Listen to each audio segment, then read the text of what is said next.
Hello दोस्तों, मैं सचिन अरोड़ा एक बार फिर से आप सभी लोगों का स्वागत करता हूं अरोड़ा एजुकेटर के इस ऑफिशियल यूट्यूब प्लेटफॉर्म पे।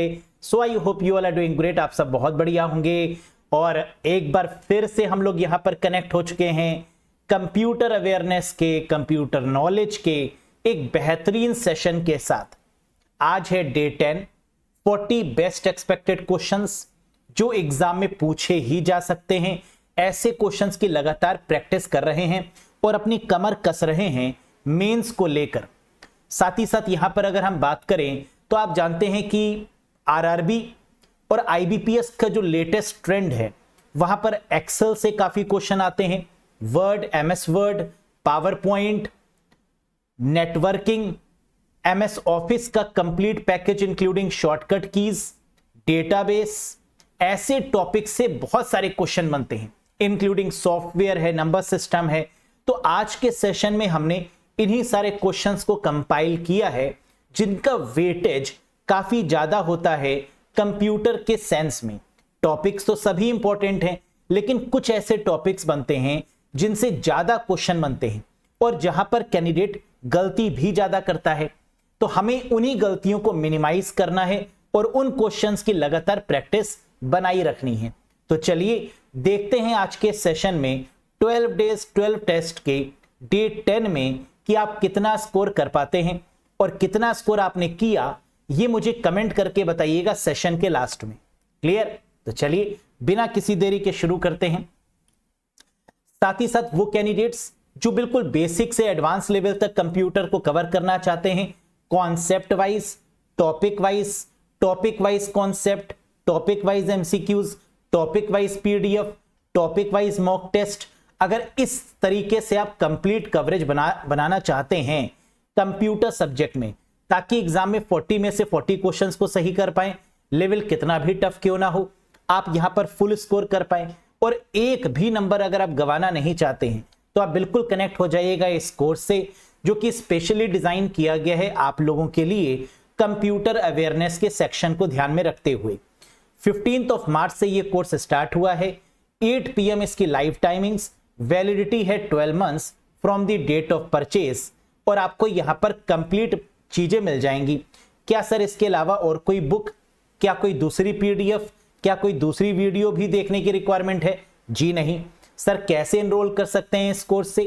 कोर्स से एनरोल करने के लिए अरोड़ा एजुकेटर एप्लीकेशन को इंस्टॉल करिएगा गूगल प्ले स्टोर या iOS स्टोर की मदद से और फिर आप इस कोर्स से कनेक्ट कर सकते हैं। किसी भी कंफ्यूजन के रिगार्डिंग दिए गए नंबर पर व्हाट्सएप भी कर सकते हैं। लिंक आपको डिस्क्रिप्शन बॉक्स और कमेंट बॉक्स में भी मिल जाएगा। तो चलिए बिना किसी देरी के शुरू करते हैं सेशन के साथ। ये रहा क्वेश्चन। प्रीवियस सेशन में ये क्वेश्चन हमने आपसे पूछा था। ये क्वेश्चन क्या था जरा पढ़िएगा एक बार।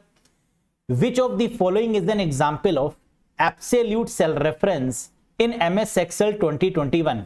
बताइए निम्न में से कौन सा MS Excel 2021 में एक पूर्ण सेल संदर्भ का एक उदाहरण है? एक्सेल 2021 ही क्यों? MS Excel में सेल रेफरेंसिंग कितने प्रकार की होती है? 3 प्रकार की, रिलेटिव, एब्सोल्यूट और मिक्स्ड। यहां पर पूछा जा रहा है किसका? एब्सोल्यूट का। और हम जानते हैं एब्सोल्यूट के केस में रोज और कॉलम्स दोनों को लॉक करते हैं। लॉक करने के लिए किसका यूज करते हैं? डॉलर का। फिट है बॉस। और डॉलर का यूज हम किसके पहले करेंगे? रोज और कॉलम्स दोनों के पहले, यानी $A और $9 ये बन जाएगा करेक्ट जवाब, क्योंकि यहां पर $A का मतलब हमने कॉलम्स को लॉक कर दिया और $9 का मतलब हमने रो को लॉक कर दिया और ये बन गया आपका एब्सोल्यूट सेल रेफरेंस। क्लियर? अब इस चीज को और अच्छे से समझने के लिए जरा ये समझिएगा कि MS Excel में जो सेल रेफरेंस हैं वो 3 तरीके के होते हैं, रिलेटिव, एब्सोल्यूट और मिक्स्ड। रिलेटिव का मतलब जहां पर कोई भी डॉलर का प्रयोग ना हो, जैसे सेल का एड्रेस A1, क्या यहां पर कोई डॉलर का इस्तेमाल किया गया? जी नहीं। A1 क्या है? पहली सेल का एड्रेस, दैट इज A1, जहां पर A आपका कॉलम है और 1 आपकी रो है। एब्सोल्यूट के केस में $A $1 हो जाएगा, यानी रोज और कॉलम्स दोनों को लॉक कर देंगे। और मिक्स्ड के केस में या तो कॉलम को लॉक करेंगे या रो को लॉक करेंगे। तो पहले वाले केस में देखिए मैंने क्या किया, कॉलम को लॉक किया। $A1 मैंने डॉलर का साइन किसके साथ में लगाया, कॉलम के साथ में। तो यहां पर क्या हो गया, कॉलम मिक्स्ड रेफरेंस, जहां हमने कॉलम को लॉक किया और $1 हमने 1 को लॉक किया, इसका मतलब रो को लॉक किया, तो ये बन गया रो मिक्स्ड रेफरेंस। समझ में आया। Next, which of the following identifies a cell in Excel. बताइए निम्नलिखित में से कौन एक्सेल में यानी MS एक्सेल में सेल की पहचान करता है, एड्रेस, फॉर्मूला, नेम, लेबल या ऑल ऑफ दीज। एक्सेल की सबसे छोटी यूनिट क्या है, सेल है, और सेल को आइडेंटिफाई करने के लिए किसका यूज करेंगे, फॉर्मूला का, एड्रेस का, लेबल का या नेम का। करेक्ट आंसर है एड्रेस। क्यों सर, आइए इस पर बात करते हैं। हम लोग जानते हैं सेल किससे मिलकर बना होता है। अगर हम कहें कि ये सेल है जिसका नाम B2 है, B2 का मतलब B एक कॉलम है और 2 एक रो है, और ये जो सेल है जब हमने इस पर क्लिक किया तो क्या ये सेल का एड्रेस डिफाइन कर रहा है, जी हां, B2 is called the address of a cell.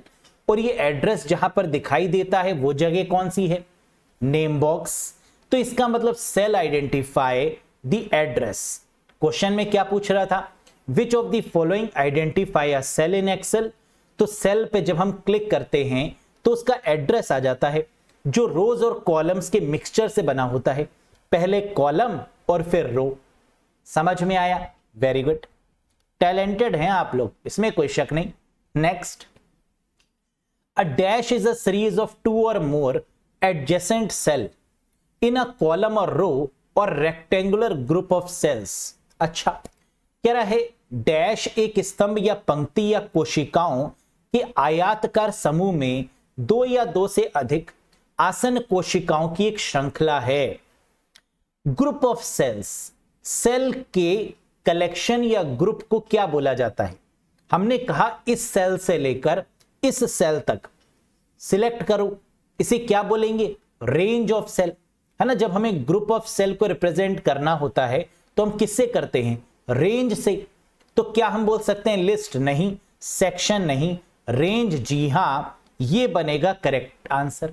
जैसे अब आप यहां पर देखिए मैंने क्या किया, B5 से लेकर D8 वाली सेल तक सिलेक्ट कर लिया। अगर मैंने इन एडजेसेंट सेल्स को सिलेक्ट किया है और एक ग्रुप बना लिया है तो क्या मैं ये कह सकता हूं कि B5 कॉलन D8, और कॉलन का मतलब क्या होता है, रेफरेंस या रेंज। समझ में आ गई बात। Next, which of the following is a valid MS Excel function. निम्नलिखित में से कौन सा एक वैध MS एक्सेल फंक्शन है, एड, माइनस, सम, सब्ट्रैक्ट या ऑल आर वैलिड। इनमें से कौन सा ऐसा फंक्शन है एक्सेल में जो कि वैलिड है, जो कि मान्य है, बताइए। ऐड नाम का कोई भी फंक्शन नहीं होता, माइनस या सब्ट्रैक्ट नाम का कोई भी फंक्शन नहीं होता एक्सेल शीट में, सम नाम का फंक्शन होता है सम करने के लिए। तो करेक्ट आंसर क्या बनेगा, sum function is the right one. अगर हमें सेल्स का सम करना है 20, 50, 60, 50, तो हम क्या करेंगे, इक्वल्स टू सम, और पहली सेल से लेकर आखिरी सेल तक क्या करेंगे, सिलेक्ट कर लेंगे। तो रेंज बन गई A1 कॉलन A4। अब इसका जो सम है वो ऑटोमेटिकली आ जाएगा, है ना, that is called sum function. Next, which of the following step can be performed to edit the content of a cell in MS Excel worksheet. Very famous question. MS Excel worksheet में किसी cell की सामग्री को संपादित करने के लिए निम्नलिखित में से कौन सा चरण निष्पादित किया जा सकता है। अगर हमें सेल में किसी भी कंटेंट को एडिट करना है तो हम क्या करेंगे, left click on the cell, जी नहीं, double click on the cell, जी हां, select the cell and press enter key, नहीं, right click on the cell, नहीं, ऑल ऑफ दीज, बिल्कुल नहीं। यानी सेल को एडिट करने के लिए, सेल में लिखे गए कंटेंट को एडिट करने के लिए क्या करेंगे, उस सेल पर डबल क्लिक करेंगे और एडिट कर देंगे। तो आंसर क्या हो जाएगा, double click on the cell. Next, which of the following function keys can be used to edit a cell in MS Excel worksheet? MS Excel worksheet के सेल को संपादित करने के लिए निम्नलिखित में से किस फंक्शन कुंजी का उपयोग किया जाएगा? अभी हम लोगों ने पीछे वाले क्वेश्चन में देखा कि अगर हमें सेल के कंटेंट को एडिट करना है तो हम क्या करेंगे? डबल क्लिक कर देंगे, पहला तरीका। दूसरा तरीका एक और भी है कि हम किसी फंक्शन की का प्रयोग करके भी सेल को एडिट कर सकते हैं, और आपको यह पता होना चाहिए कि वो फंक्शन की कौन सी है? F2। F2 की मदद से भी हम किसी भी सेल के कंटेंट को एडिट कर सकते हैं। F2 का नॉर्मल यूज हम लोग किस लिए करते हैं? टू रीनेम एनी फाइल और अ फोल्डर, किसी फाइल या फोल्डर के नाम को बदलने के लिए। लेकिन एक्सेल शीट में F2 का यूज क्यों करते हैं? सेल में लिखे गए कंटेंट को बदलने के लिए। समझ में आया? अब F2 तो हो गया एडिटर सेल, ठीक है सर। F7 का यूज किस लिए करेंगे? स्पेल चेक के लिए। अगर हमें स्पेलिंग या ग्रामेटिकल चेक करना है कि कोई स्पेलिंग एरर तो नहीं, कोई ग्रामर एरर तो नहीं, तो किसका यूज करेंगे? F7 का। शिफ्ट के साथ F7 का यूज हम क्यों करते हैं? जल्दी से बताइए। बिल्कुल सही, शिफ्ट के साथ F7 का यूज हम करते हैं थेसोरस के लिए, एंटोनिम और सिनोनिम के लिए। F11 का यूज चार्ट को क्रिएट करने के लिए, और F12 का यूज सेव एज करने के लिए। ये क्वेश्चन भी काफी बार एग्जाम में पूछा जाता है कि चार्ट क्रिएट करने के लिए किस फंक्शन की का यूज करते हैं? तो करेक्ट आंसर क्या होगा? F11। सेल को एडिट करने के लिए F2, स्पेल चेक या ग्रामर चेक करने के लिए F7, थेसोरस के लिए शिफ्ट के साथ F7, और सेव एज डायलॉग बॉक्स को ओपन करने के लिए F12 फंक्शन की का यूज करते हैं। क्लियर है? Very good. Next, what is the value of the following MS Excel formula equals to sum square 1 2 3 4?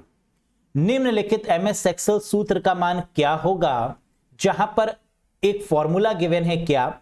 Some square 1, 2, 3, 4। कैसे करेंगे? बहुत आसान। 1 का स्क्वायर प्लस 2 का स्क्वायर प्लस 3 का स्क्वायर प्लस 4 का स्क्वायर, इन सबको स्क्वायर करेंगे और बीच में प्लस का साइन लगा देंगे। तो 1 स्क्वायर 1 प्लस 4 प्लस 9 प्लस 16, ये बन जाएगा 30 के बराबर। तो आंसर आ जाएगा ऑप्शन नंबर 3, जो आपने बिल्कुल सही दिया। तो कैसे किया हमने? एक बार फिर से देखो। 1 का स्क्वायर 1, 2 का स्क्वायर 4, 3 का स्क्वायर 9, 4 का स्क्वायर 16, इन सबको ऐड कर दिया तो आंसर क्या आ गया? 30। Next, in MS Excel, a worksheet also known as a dash in a table into which you enter data. बताओ बेटा, MS Excel में एक वर्कशीट जिसे डैश के रूप में भी जाना जाता है, एक तालिका है जिसमें आप डेटा दर्ज करते हैं, उसे क्या बोलते हैं? तो वर्कशीट का दूसरा नाम क्या है, यह आपको बताना है। वर्कबुक, फाइल, स्प्रेडशीट, रिकॉर्ड या ऑल ऑफ दीज? हम जानते हैं कि एक्सेल शीट को वर्कबुक बोलते हैं, लेकिन वर्कशीट को क्या बोलते हैं? वर्कबुक नहीं, फाइल नहीं, स्प्रेडशीट या शीट के नाम से जानते हैं। Collection of worksheet is called workbook. Worksheet के कलेक्शन को वर्कबुक बोलते हैं, लेकिन इंडिविजुअल वर्कशीट को स्प्रेडशीट या नॉर्मल शीट के नाम से जानते हैं। तो करेक्ट आंसर क्या होगा? Spreadsheet is the right answer. लेकिन collection of worksheet is called workbook and workbook is called, workbook की जब हम बात करते हैं तो इसको क्या बोलेंगे? That is called a complete record, है ना। वर्कबुक को हम पूरा एक रिकॉर्ड भी मान सकते हैं, याद रखिएगा। Next, in MS Excel dash run horizontally across the worksheet. यहां कैंडिडेट गलती करते हैं, कंफर्म है ना, और ये बहुत फेमस क्वेश्चन है IBPS का, और यहां तो गलती होती ही होती है। बताओ जरा, MS Excel में डैश वर्कशीट पर क्षैतिज रूप से चलता है, हॉरिजेंटली सेल्स, रोज, कॉलम्स, फॉर्मूला या चार्ट। अब यहां पर हॉरिजेंटल और क्षैतिज को थोड़ा सा समझना होगा। हॉरिजेंटल को हमेशा एक्सेल शीट में रोज के द्वारा इंडिकेट करते हैं, हॉरिजेंटल, वैसे हॉरिजेंटल का मतलब क्या होता है, 4 रन, है ना, ऐसे 4, ये दिस इज कॉल्ड हॉरिजेंटल। लेकिन जब हम इसको रिप्रेजेंट करते हैं एक्सेल में तो इसको रोज के फॉर्मेट में इंडिकेट करते हैं, क्योंकि रोज का मतलब जिन्हें नंबर्स के द्वारा इंडिकेट किया जाता है 1 2 3 4 5 6, और इसकी रेंज कितनी होती है 1 से लेकर 10,48,576, 10,48,576 मैक्सिमम नंबर ऑफ रोज, है ना, ये हम जानते हैं। तो हॉरिजेंटली जब भी बात हो एक्सेल में तो कॉलम्स मत लगा देना, क्या हॉरिजेंटल के सेंस में क्या लगाएंगे आप, रोज। और अगर यहां पर बात हो किसकी, वर्टिकल की, कि एमएस एक्सेल में run vertically across the worksheet, वैसे अब वर्टिकल का मतलब, लंबवत का मतलब क्या समझते हैं, 6, है ना, यानी खड़ा खड़ा, दैट इज कॉल्ड वर्टिकली। तो एमएस एक्सेल में अगर आप वर्टिकल सोचेंगे तो गलत हो जाएगा। अब यहां पर वर्टिकल का मतलब क्या होता है, कॉलम्स। वर्टिकल का मतलब क्या होगा, कॉलम्स, और कॉलम की शुरुआत किससे होती है, ए से, और मैक्सिमम नंबर ऑफ कॉलम्स कितने हैं, XFD, जिसको हम बोलते हैं 16,384 कॉलम्स, यही तो होता है। अब इसलिए यहां पर कंफ्यूजन हो जाता है कि हम हॉरिजेंटल को क्या लगाएं और वर्टिकल को। तो याद रखिएगा कि एक्सेल में वर्टिकल का मतलब क्या होगा, कॉलम्स, और एक्सेल में हॉरिजेंटल का मतलब क्या होगा, दैट इज रोज।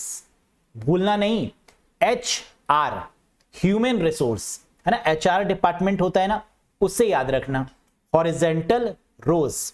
और CV बनाते हैं, है ना, जब आप इंटरव्यू देते हैं तो क्या बनाते हैं, CV, तो यानी V के केस में क्या हो जाएगा, C, यानी कॉलम्स।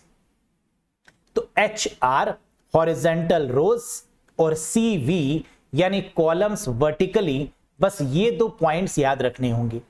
क्लियर। अब इसको कुछ इस तरीके से भी रिप्रेजेंट किया जाता है, columns run vertically and rows run horizontally. तो यहां पर ये दोनों कॉन्सेप्ट कॉन्ट्राडिक्ट होते हैं रोज एंड कॉलम्स के कॉन्सेप्ट से, इसीलिए कई बार कैंडिडेट इसमें कंफ्यूज हो जाते हैं, और इसीलिए ये क्वेश्चन काफी इंपॉर्टेंट बनता है। समझ में आ गया। तो कॉलम्स रन वर्टिकली यानी CV and rows run horizontally यानी HR डिपार्टमेंट, हॉरिजेंटल मतलब रोज, CV मतलब कॉलम्स मतलब वर्टिकली। Clear, very good. अब हमने यहां पर इसके थ्रू भी दिखाने की कोशिश करी है कि कई बार रोज को हम ऐसे भी डिनोट करते हैं और कॉलम्स को ऐसे भी डिनोट करते हैं। तो ये हो गया वर्टिकल मैनर में और ये हो गया हॉरिजेंटल मैनर में। समझ में आया। चलो, what will be the result of the following MS Excel formula equals to sum 8 divided by 4 divided by 2, 1 minus 2 divided by 2। बताइए, वीडियो को पॉज करिए और जरा बताइए कि इसका आंसर क्या आएगा। 8 डिवाइडेड बाई 4 डिवाइडेड बाई 2। सबसे पहले क्या करेंगे, 8 को 4 से डिवाइड करेंगे, क्या आएगा 2, 2 को 2 से डिवाइड करेंगे, क्या आएगा 1। तो पहले वाले का क्या आ गया 1, कॉमा दिया हुआ है। दूसरे वाले को सॉल्व जब हम करेंगे तो पहले किसको सॉल्व करेंगे, डिवाइड को, और बाद में क्या करेंगे, माइनस। तो 2 डिवाइडेड बाई 2 क्या हो जाएगा 1, और 1 माइनस 1 क्या हो जाएगा 0। तो 1, 0 इसको सम करेंगे तो क्या बनेगा 1। तो correct answer is option number 2, that is 1। एक बार फिर से देखो, 8 डिवाइडेड बाई 4 क्या आ गया 2, फिर 2 डिवाइडेड बाई 2 क्या आ गया 1, 1 माइनस 2 डिवाइडेड बाई 2, इसमें पहले किसको सॉल्व करेंगे, डिवाइड को। तो 2 को 2 से डिवाइड करने पर क्या आएगा 1, और 1 माइनस 1 क्या आ गया 0, 1 और 0 को सम करने पर क्या मिलेगा 1, that is the answer. Next, in MS Excel a workbook must contain at least dash worksheet। बताइए, MS Excel में एक वर्कबुक में कम से कम कितनी वर्कशीट होनी चाहिए, मिनिमम, एटलीस्ट। हम जानते हैं कि एक्सेल शीट में जब भी हम काम करते हैं तो मिनिमम नंबर ऑफ वर्कशीट कितनी दी होती हैं, 1। कम से कम एक शीट का होना तो जरूरी है ना, 1 शीट मस्ट बी देयर। हम बाय डिफॉल्ट 1 भी देखते हैं और प्रीवियस वाले वर्जन में बाय डिफॉल्ट 3 वर्कशीट भी देखते हैं ना, लेकिन बाय डिफॉल्ट होनी कितनी चाहिए, कम से कम कितनी होनी चाहिए, एक वर्कशीट। तो बनेगा क्या, first is the right answer, यानी 1 worksheet at least is the right answer. Next, अच्छा और मैक्सिमम कितनी शीट ओपन की जा सकती है, मैक्सिमम कितनी शीट ऐड की जा सकती है?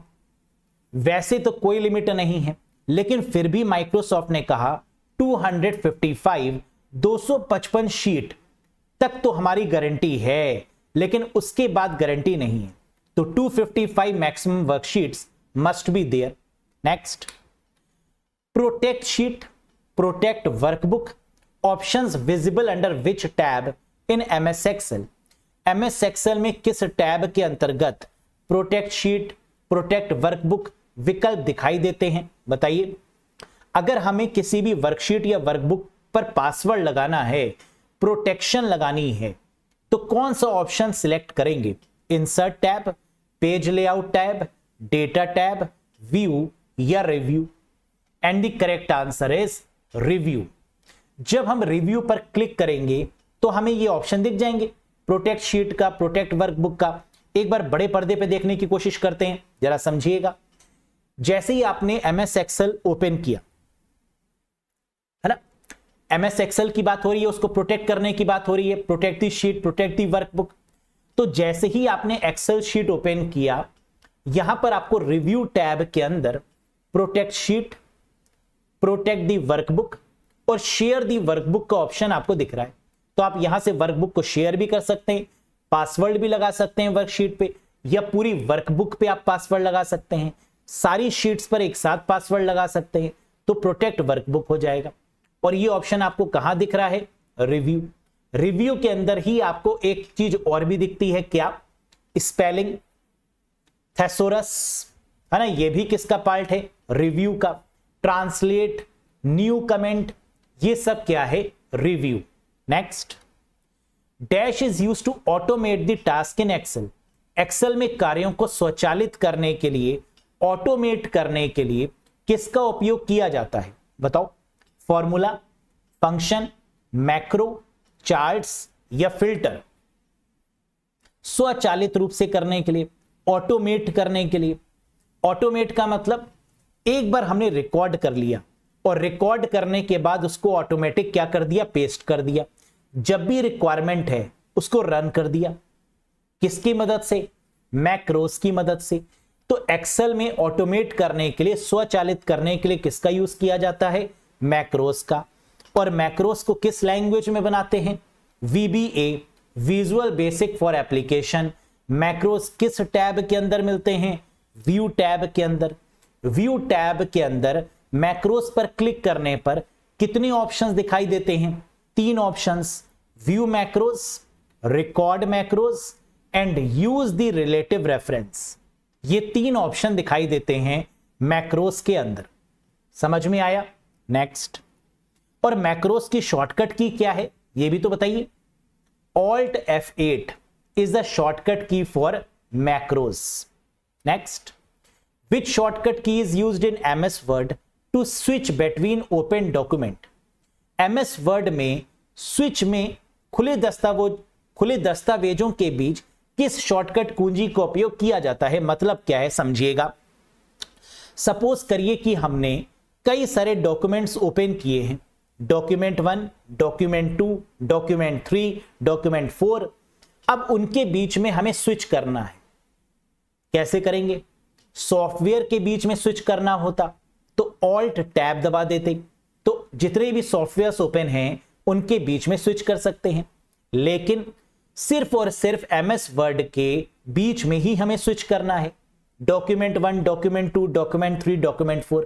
तो कैसे स्विच करेंगे, बिल्कुल सही, and the correct answer is control plus F6 की मदद से। जब हम कंट्रोल प्लस F6 करेंगे तो अलग अलग डॉक्यूमेंट्स के बीच में स्विच कर सकते हैं, 1 से 2 पर आ सकते हैं, 2 से 3 पर, 3 से 4 पे, and so on. Next, among these which is the smallest unit of database? इनमें से डेटाबेस की सबसे छोटी इकाई कौन सी है, रिकॉर्ड, डेटा, फील्ड, फाइल या DBMS? अब इस क्वेश्चन को करने के लिए आपको इसकी हायरार्की पता होनी चाहिए। कि डेटाबेस की हायरार्की क्या होती है, bit, byte, field, record, file या टेबल, डेटाबेस और डीबीएमएस। क्या बिट दिया हुआ है? नहीं। क्या बाइट या कैरेक्टर दिया हुआ है? जी नहीं। क्या फील्ड दिया हुआ है? जी हां। तो करेक्ट आंसर क्या हो गया? फील्ड। अगर बिट दिया होता तो बिट हो जाता, बाइट या कैरेक्टर दिया होता तो बाइट या कैरेक्टर हो जाता, फील्ड दिया है तो आंसर क्या हो गया? फील्ड। और अगर फील्ड भी नहीं होता तो रिकॉर्ड हो जाता, रिकॉर्ड नहीं होता तो टेबल हो जाता या फाइल हो जाती, है ना। डिपेंड करेगा ऑप्शंस के ऊपर।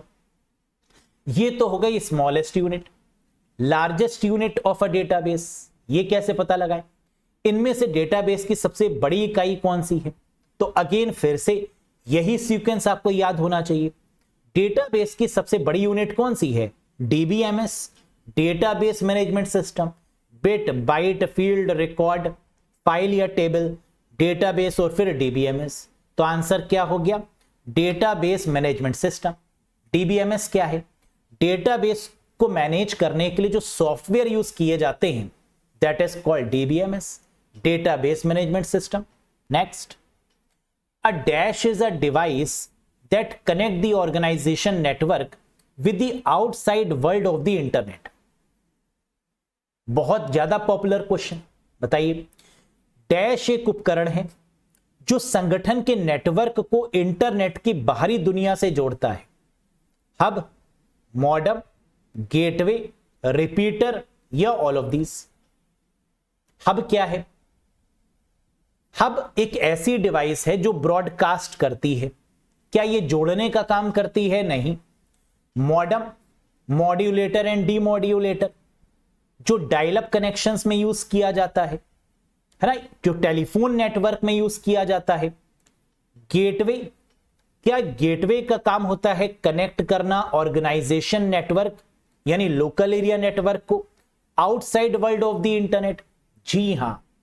गेटवे यूज होती है अलग अलग प्रोटोकॉल्स के केस में, यानी बाहरी चीजों से कनेक्ट करने के लिए हम किसका यूज करते हैं? गेटवे का। तो आंसर क्या हो गया? Gateway is the right answer. Repeater का काम क्या है? रीजनरेट करना सिग्नल्स को। तो याद रखिएगा, कभी भी आउटसाइड वर्ल्ड के साथ में कनेक्ट करने की बात की जाए तो आंसर क्या हो जाएगा? Gateway. Next, dash important and precious file is a solution to prevent your files from ransomware. कह रहा है रैंसमवेयर अटैक एक बड़ा ही खतरनाक अटैक है ना, जिसके द्वारा हमारी फाइल्स को इनक्रिप्ट कर लिया जाता है। आप जानते हैं, हमारी फाइल्स को ताला लगा दिया जाता है, फाइल या फोल्डर्स को लॉक कर दिया जाता है और हम अपनी ही फाइल्स को एक्सेस नहीं कर पाते। इसी को बोलते हैं ना रैंसमवेयर। तो रैंसमवेयर से बचने का तरीका क्या है? कह रहा है इंपॉर्टेंट और प्रीशियस फाइल सॉल्यूशन क्या है? Defragment the files, keeping the backup, formatting, install the router या ऑल ऑफ दीज। हमें पता है कि रैंसमवेयर से बचना इतना आसान नहीं, लेकिन हम क्या करें कि हमें रिश्वत ना देनी पड़े, हमें पैसा ना देना पड़े। अगर हमारे पास में उसका बैकअप होगा तो क्या उस फाइल्स की रिक्वायरमेंट हमें होगी जो लॉक कर दी गई है? जी नहीं सर। तो इसका मतलब सबसे बढ़िया तरीका क्या है रैंसमवेयर से बचने का? To keeping a backup. हम अपनी फाइल्स का लगातार बैकअप मेंटेन करके रखें, उनको किसी दूसरी जगह पर भी स्टोर करते रहें कि अगर फ्यूचर में उन फाइल्स को लॉक कर दिया गया तो उसके बिहाफ में हमें मोटी रकम ना चुकानी पड़े। Next, which of the following do not comes under security measure for cloud in firms. निम्नलिखित में से कौन फर्मों में क्लाउड के लिए सुरक्षा उपायों के अंतर्गत नहीं आता? क्लाउड इन फर्म्स का मतलब जीमेल क्या है? क्लाउड कंप्यूटिंग का एक एग्जाम्पल। जीमेल जब भी आप एक्सेस करते हैं क्या वहां पर खतरा बना रहता है? जी हां, क्योंकि वो इंटरनेट है और इंटरनेट के ऊपर जब भी हम फाइल्स को स्टोर करेंगे तो सिक्योरिटी एक अहम रास्ता हमारे लिए बनेगा। हमें वहां पे सिक्योरिटी मेंटेन करके चलनी ही होगी। तो कह रहा है विच of the following do not comes under security measure. हम कौन सा सिक्योरिटी मेजर अप्लाई नहीं करेंगे क्लाउड कंप्यूटिंग के टर्म्स में? फायरवॉल का इस्तेमाल करेंगे ही करेंगे, एंटीवायरस, क्लाउड में एंटीवायरस कोई बहुत ज्यादा रोल प्ले करेगा नहीं, है ना, क्योंकि इंटरनेट के ऊपर एंटीवायरस का रोल क्लाउड के ऊपर बहुत ज्यादा नहीं होता।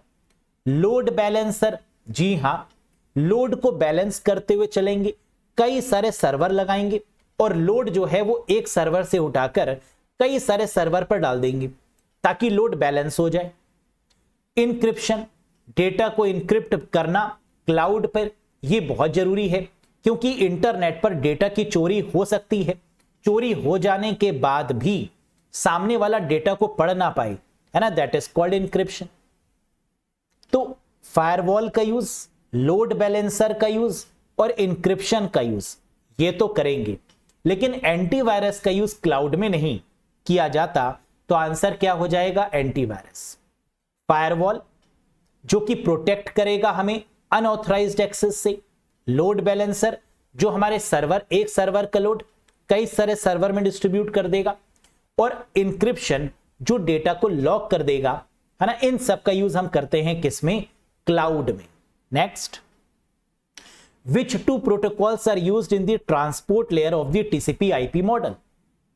टीसीपी आईपी मॉडल के ट्रांसपोर्ट लेयर में कौन सी दो प्रोटोकॉल का प्रयोग किया जाता है? ओएसआई मॉडल हो या टीसीपी आईपी मॉडल, दोनों में ट्रांसपोर्ट लेयर तो होती ही होती है, और दोनों ही केसेस में ट्रांसपोर्ट लेयर पर हम किस प्रोटोकॉल का यूज करते हैं? टीसीपी और यूडीपी, यानी ट्रांसमिशन कंट्रोल प्रोटोकॉल जो कि कनेक्शन ओरिएंटेड है, और यूडीपी यूजर डेटाग्राम प्रोटोकॉल जो कि कनेक्शन लेस है। यस, तो आंसर क्या बनेगा? TCP and UDP. और ट्रांसपोर्ट लेयर क्या है? Heart of the OSI model. OSI model की जान है कौन सा? Transport layer. और ट्रांसपोर्ट लेयर्स पर यूज होने वाली प्रोटोकॉल कितनी है? दो protocols, TCP and UDP. Next, among these which browser is not open source? इनमें से कौन सा ब्राउजर ओपन सोर्स नहीं है? ओपन सोर्स का मतलब फ्री ऑफ कॉस्ट, जिसमें बदलाव भी कर पाए। पहला तो ये फ्री होना चाहिए, और दूसरा इसमें हम चेंजेस भी कर पाए, इसका सोर्स कोड हम देख भी पाए, that is called open source code. कौन सा ब्राउजर ओपन सोर्स नहीं है?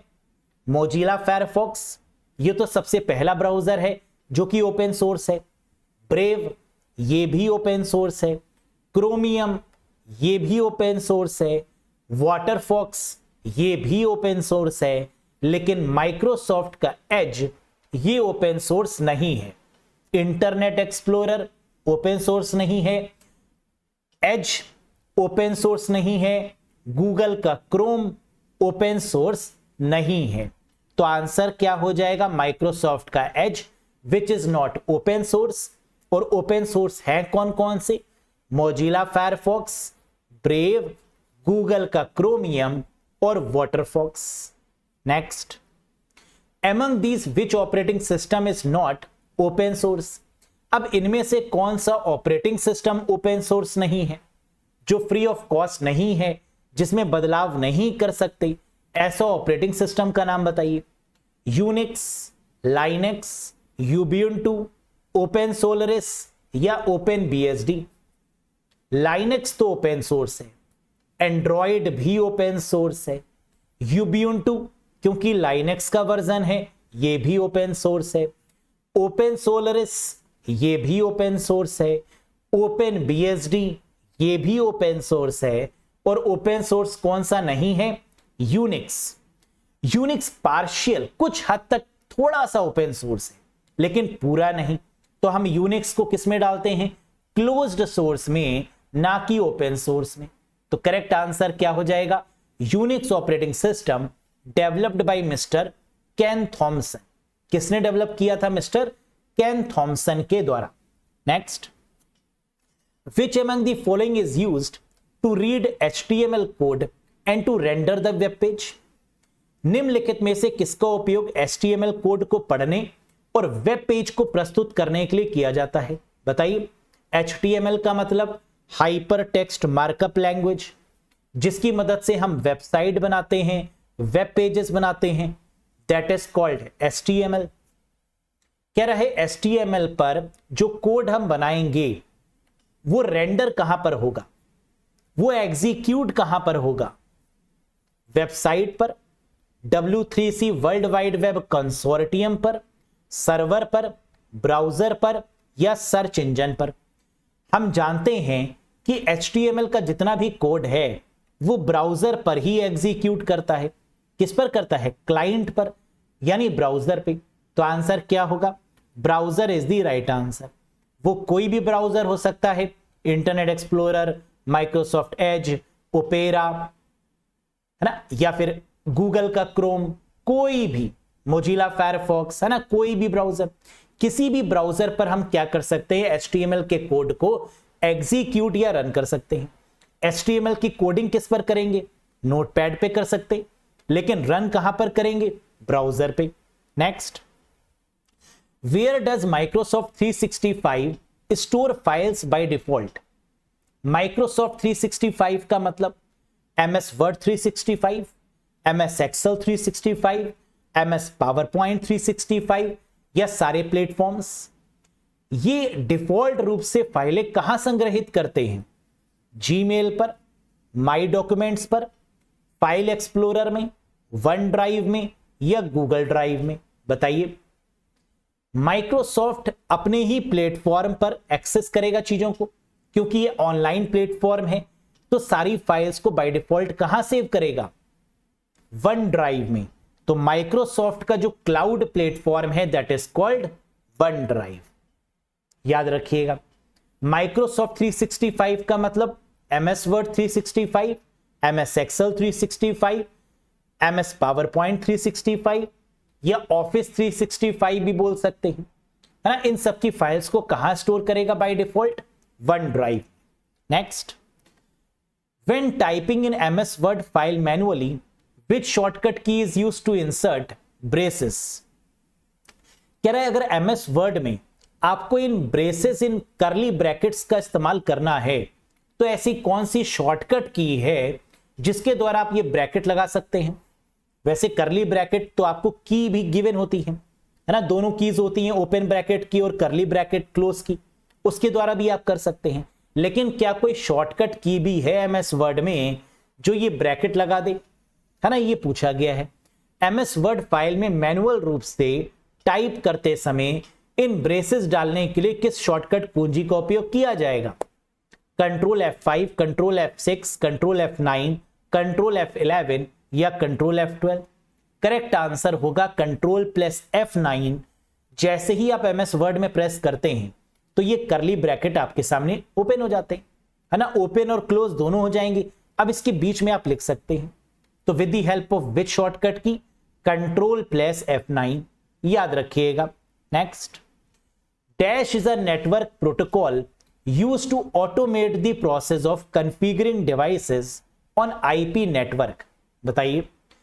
डैश एक नेटवर्क प्रोटोकॉल है जिसका उपयोग IP नेटवर्क पर उपकरणों को कॉन्फ़िगर करने की प्रक्रिया को स्वचालित करने के लिए, ऑटोमेट करने के लिए किया जाता है। TCP/IP, STTP, FTP, SMTP या DHCP? TCP/IP क्या है? TCP मतलब कनेक्शन ओरिएंटेड प्रोटोकॉल और IP का मतलब इंटरनेट प्रोटोकॉल जो कि कनेक्शन लेस है। UDP भी कनेक्शन लेस है और IP भी, ये तो होगा नहीं। STTP कम्युनिकेशन प्रोटोकॉल, तो कम्युनिकेशन की बात यहां हो ही नहीं रही है, तो ये भी नहीं होगा। By default protocol STTP by default भी नहीं है, तब भी ये नहीं होगा। FTP अपलोडिंग और डाउनलोडिंग, क्या यहां पर अपलोडिंग या डाउनलोडिंग की बात हो रही है? क्या ट्रांसफर ऑफ फाइल्स की बात हो रही है? नहीं, FTP भी नहीं। SMTP simple mail transfer protocol, जिसके द्वारा मेल को ट्रांसफर करते हैं, क्या यहां पर मेल को ट्रांसफर करने की बात की जा रही है? नहीं, ये भी नहीं होगा। DHCP जो ऑटोमेटिक IP एड्रेस को असाइन करता है, क्या यहां पर ऑटोमेटिक IP एड्रेस की बात हो रही है? जी हां। Automate the process of configuring devices on IP network, यानी IP एड्रेस को ऑटोमेटिक असाइन करना, डायनेमिक असाइन करने की बात हो रही है, तो आंसर क्या हो जाएगा? Dynamic host configuration protocol, that is the right one. Next, choose the incorrect about MAC address. कह रहा है इन 5 ऑप्शन में से मैक एड्रेस के बारे में जो गलत है उसे चुने। बताइए, MAC address is globally unique. क्या मैक एड्रेस यूनिक रहता है? Always in hexadecimal format, 12 digit का number, 12 digit number, 48 bit long, 48 bit लंबा, 8 बाइट नंबर। क्या ये 8 बाइट का नंबर है? कौन सा इनकरेक्ट है? बहुत बढ़िया, मैक एड्रेस ग्लोबली यूनिक है। बिल्कुल, जैसे आईपी एड्रेस यूनिक है वैसे ही मैक एड्रेस भी क्या है? यूनिक एड्रेस है। जो हमेशा हेक्साडेसिमल फॉर्मेट में होता है ये बात भी सही है। जो 12 डिजिट का होता है ये बात भी सही है, जिसमें पहले की 6 digit organisationally unique identifier OUI के बारे में बताती हैं और आखिरी के 6 digit NIC controller network interface controller card के बारे में बताती हैं। 48 बिट लॉन्ग, क्या मैक एड्रेस 48 बिट का होता है? जी हां, ये बात भी सही है, लेकिन ये 8 बाइट नहीं 6 बाइट का होता है, क्योंकि 48 बिट को अगर आप बाइट में चेंज करेंगे तो कैसे करेंगे? 48 डिवाइडेड बाई 8, 8 6 48, तो कितने बाइट हो गया? 6 बाइट। यहां क्या लिखा है? 8 बाइट नंबर, जो कि पूरी तरीके से गलत है।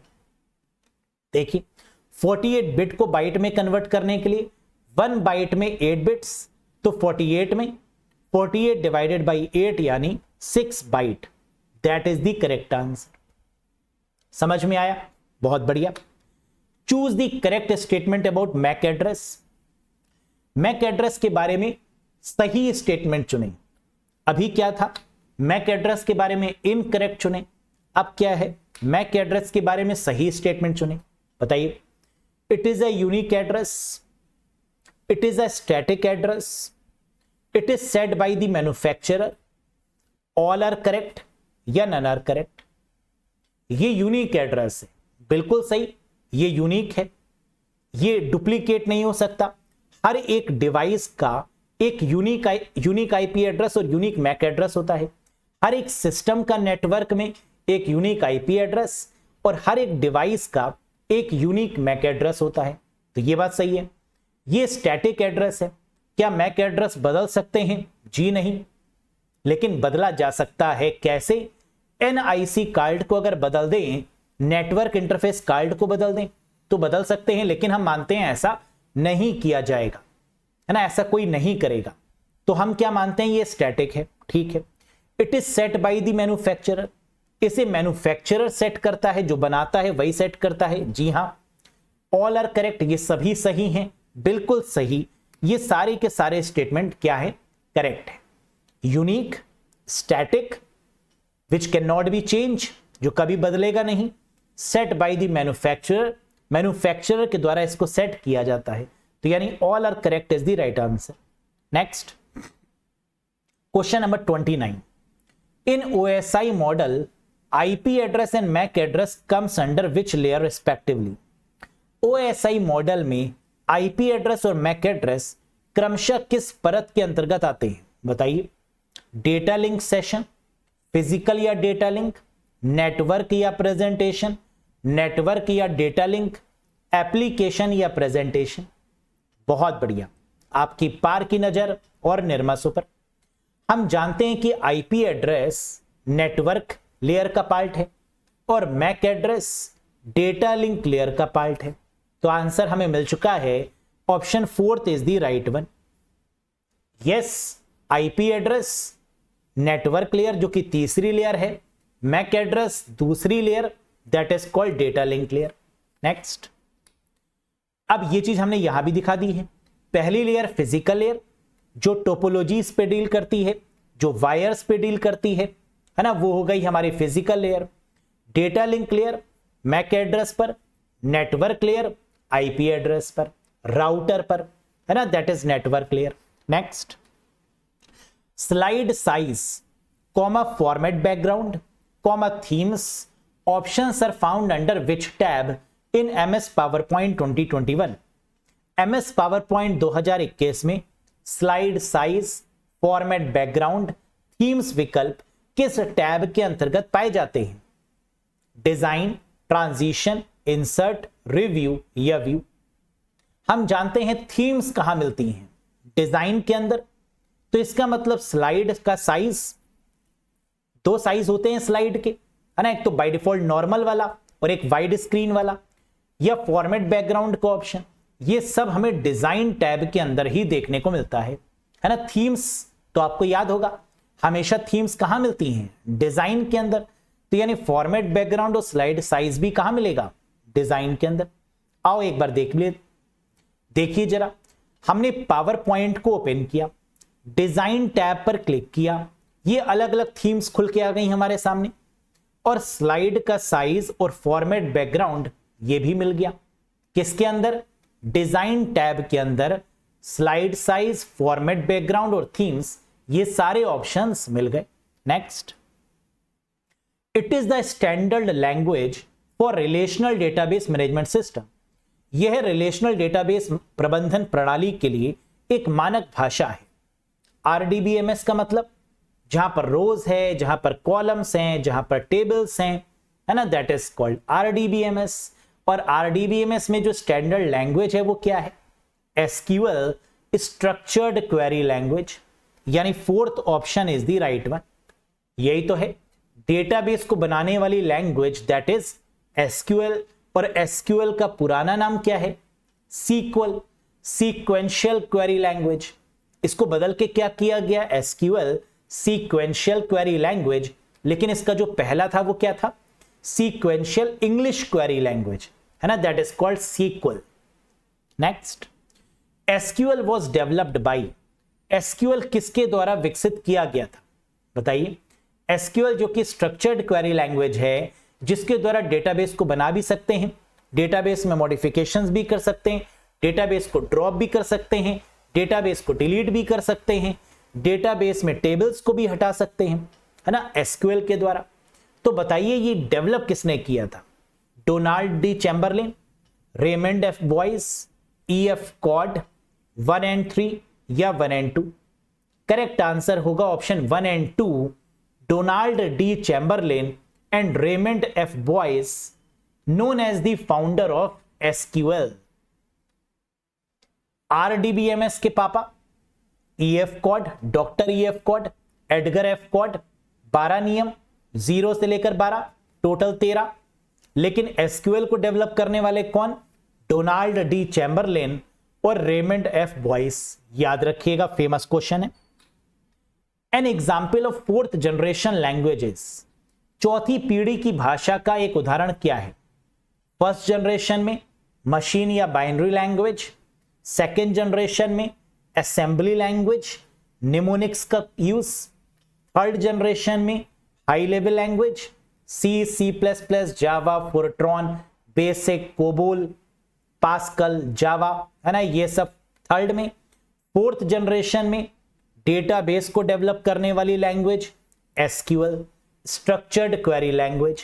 और फिफ्थ जनरेशन में रोबोट वाली लैंग्वेजेस जैसे मरकरी, जैसे लिस्प, प्रोलॉग, ये सब आपकी रोबोट या आर्टिफिशियल इंटेलिजेंस को डेवलप करने वाली ये फिफ्थ जनरेशन की लैंग्वेजेस। और फोर्थ जनरेशन के केस में क्या बनेगा? SQL. Next, how many types of SQL languages are there? एसक्यूएल भाषाएं कितने प्रकार की होती हैं? अभी हम लोगों ने समझा कि अगर हमें कोई डेटाबेस बनाना है या उसमें कोई बदलाव करना है या उसको डिलीट या ड्रॉप करना है तो हम एसक्यूएल लैंग्वेज का प्रयोग करेंगे। और एसक्यूएल के अंदर कितनी लैंग्वेजेस आती हैं? 2, 3, 4, 5 या 7? करेक्ट आंसर होगा 5 लैंग्वेजेस। ये 5 लैंग्वेजेस कौन कौन सी हैं? डीडीएल, डेटा डेफिनेशन लैंग्वेज, जिसके द्वारा स्कीमा क्रिएट किया जाता है। डीएमएल, डेटा में मैनिपुलेट करने के लिए, चेंजेस करने के लिए data manipulation language. DCL, data को कंट्रोल करने के लिए। टीसीएल, ट्रांजैक्शन को कंट्रोल करने के लिए, ट्रांजैक्शन कंट्रोल लैंग्वेज। और लास्ट है आपकी डीक्यूएल, डेटा क्वेरी लैंग्वेज, जिसमें सिलेक्ट को रखा जाता है। सिलेक्ट क्वेरी को चलाने के लिए डीक्यूएल। समझ में आया? Very good. Which of the following are TCL commands? आएगा ही आएगा, ये क्वेश्चन तो बहुत पॉपुलर है। निम्नलिखित में से कौन सा टीसीएल कमांड है? टीसीएल का मतलब होता है ट्रांजैक्शन कंट्रोल लैंग्वेज, ट्रांजैक्शन को कंट्रोल करने वाली language, that is called TCL. Transaction को कैसे कंट्रोल किया जाता है? या तो ट्रांजैक्शन होगा या नहीं होगा। या तो आप 10 रुपए किसी को ट्रांसफर करेंगे तो या तो उसको मिलेंगे या तो नहीं मिलेंगे। अगर मिल गए तो कमिट हो जाएगा और अगर नहीं मिला तो रोल बैक हो जाएगा। तो यानी ट्रांजैक्शन पर कंट्रोल करने का तरीका क्या है? कमिट और रोल बैक। लेकिन टीसीएल में कितने कमांड आते हैं? 3 कमांड, कमिट, रोल बैक और सेव पॉइंट। अगर ये ट्रांजैक्शन हो गया तो ये सेव हो जाएगा, that is called save point. Roll back हो गया तो भी सेव हो जाएगा, कमिट हो गया तो भी सेव, रोल बैक हो गया तो भी सेव। तो कमिट, रोल बैक और save point, these are the 3 commands under TCL command. Next, which of the following are DCL commands? है ना, ये भी बहुत फेमस क्वेश्चन है। डीसीएल का मतलब होता है डेटा कंट्रोलिंग लैंग्वेज। पहला क्या था? टीसीएल, ट्रांजैक्शन को कंट्रोल करना। ट्रांजैक्शन या तो होगा कमिट या तो नहीं होगा रोल बैक। डीसीएल मतलब डेटा कैसे कंट्रोल होगा? डेटा कंट्रोल करने के लिए या तो हम डेटा के राइट्स को देंगे या तो राइट्स को ले लेंगे। राइट्स को देना यानी ग्रांट और राइट्स को ले लेना यानी रिवोक। तो करेक्ट आंसर क्या है? Grant and revoke. Clear? Next, the columns of a table correspond to. किसी तालिका का कॉलम किसके अनुरूप होते हैं? टेबल्स, रिकॉर्ड, फील्ड, सेल या ऑल ऑफ दिस? बताइए। The column of a table correspond to, हम जानते हैं कि एक टेबल में रोज होती हैं जिनको क्या बोलते हैं? टपल्स। कॉलम्स होते हैं जिनको क्या बोलते हैं? एट्रीब्यूट। या कॉलम को एट्रीब्यूट के साथ साथ फील्ड भी बोलते हैं। तो क्या एट्रीब्यूट दिया है? नहीं। क्या फील्ड दिया है? जी हां। तो column of a table correspond to field. Column का मतलब जैसे इंप्लॉय का name, ID, roll number, address, ये जितनी भी चीजें हैं इंप्लॉइज की वो क्या हैं? कॉलम्स। या इसको फील्ड भी बोल सकते हैं। समझ में आया? Very good. Cookies were originally designed for. Cookies से क्वेश्चन आता ही आता है। जैसे कुकीज का काम क्या है? तो कुकीज का काम है यूजर की पूरी डिटेल्स को जानना कि यूजर किस वेबसाइट पर कितनी देर तक आया, उसका पूरी डिटेल, पूरी इंफॉर्मेशन, ट्रैक रिकॉर्ड कुकीज रखती है। कुकीज भेजता कौन है? सर्वर। कुकीज स्टोर कहां पर होती हैं? क्लाइंट यानी ब्राउजर पे। और cookies were originally designed for, cookies को डिजाइन किसके लिए किया गया है? सर्वर के लिए। तो आंसर क्या होगा? Server side programming. क्योंकि कुकीज मेंटेन कौन करता है? भेजता सर्वर है, ले वापस कौन ले लेता है? सर्वर, बिना हमारी इंफॉर्मेशन के। तो यानी ओरिजिनली इसको डिजाइन किसके लिए किया गया है? सर्वर के पॉइंट ऑफ व्यू के लिए। तो आंसर क्या होगा? Server side programming. Next, IPv6 was created by whom and IPv6 is in which format? बताइए।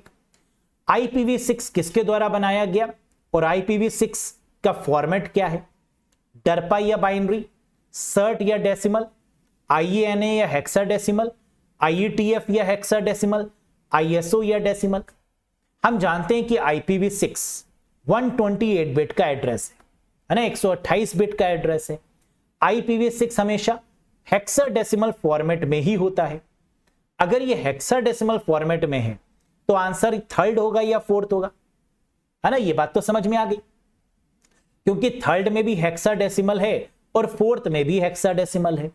अब IPv6 को बनाया किसने? IANA ने? जी नहीं। IETF ने? जी हां। तो आंसर बन जाएगा इंटरनेट इंजीनियरिंग टास्क फोर्स के द्वारा बनाया गया। और ये किस फॉर्मेट में है? हेक्साडेसिमल फॉर्मेट में। कितने बिट का? 128 बिट का number, that is called IPv6। Clear? Very good. Which OSI layer usage a modem? कौन सी OSI परत एक मॉडम को उपयोग करती है? Modulator and demodulator modem.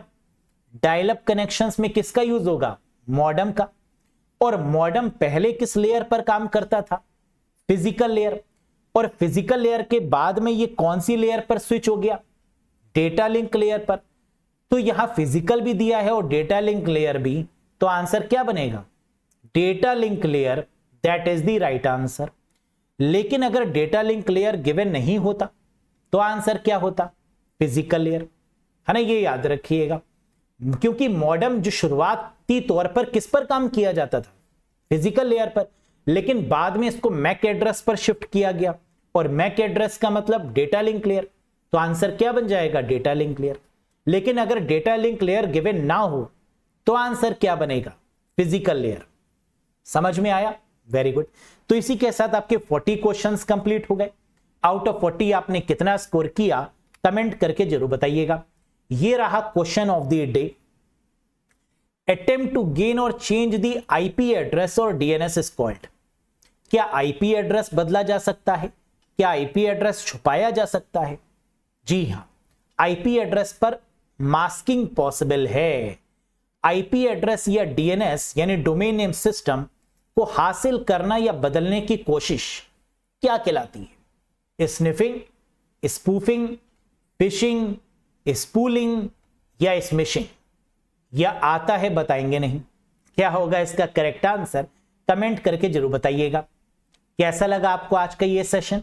पसंद आया हो तो लाइक कर दीजिएगा, चैनल पर नए हो तो सब्सक्राइब कर दीजिएगा, और कंप्यूटर को बेसिक से एडवांस तक अगर सीखना चाहते हैं तो अरोड़ा एजुकेटर एप्लीकेशन को इंस्टॉल कर लीजिएगा गूगल प्ले स्टोर या iOS स्टोर की मदद से, और फिर आप कनेक्ट कर लीजिएगा इस पार्टिकुलर कोर्स से, जहां आपको topic wise concept, topic wise MCQs, topic wise PDF, topic wise mock test सब देखने को मिलेंगे। एनरोल करने के लिए लिंक आपको डिस्क्रिप्शन बॉक्स या कमेंट बॉक्स में भी मिल जाएगा। वैलिडिटी रहेगी 12 months from the date of purchase. किसी भी कंफ्यूजन के रिगार्डिंग, कोर्स के रिगार्डिंग कोई डाउट है, कोई कंफ्यूजन है, दिए गए नंबर पे व्हाट्सएप कर दीजिएगा, या अगर सेशन के रिगार्डिंग कोई भी डाउट या कंफ्यूजन है, किसी क्वेश्चन में कोई डाउट है तो कमेंट करके पूछ लीजिएगा। मिलेंगे बहुत जल्द नेक्स्ट सेशन में बेस्ट 40 क्वेश्चंस के साथ। कैसा रहा कॉन्फिडेंस आज के सेशन में? क्या डेली वाइज आपका स्कोर इंप्रूव हो रहा है? क्या daily wise confidence level improve हो रहा है? और अगर हां तो कमेंट करके बताइएगा सर कॉन्फिडेंस बढ़ रहा है इन क्वेश्चंस को करके, और यही कॉन्फिडेंस चाहिए एग्जाम में to score 40 out of 40 questions, ताकि आप 40 में से 40 क्वेश्चन को सही कर पाए, और आप कर सकते हैं। बस यही कॉन्फिडेंस आपको बनाए रखना है। मिलेंगे बहुत जल्द नेक्स्ट सेशन में बेस्ट 40 क्वेश्चंस के साथ। Till then bye bye and take care guys. Thank you very much.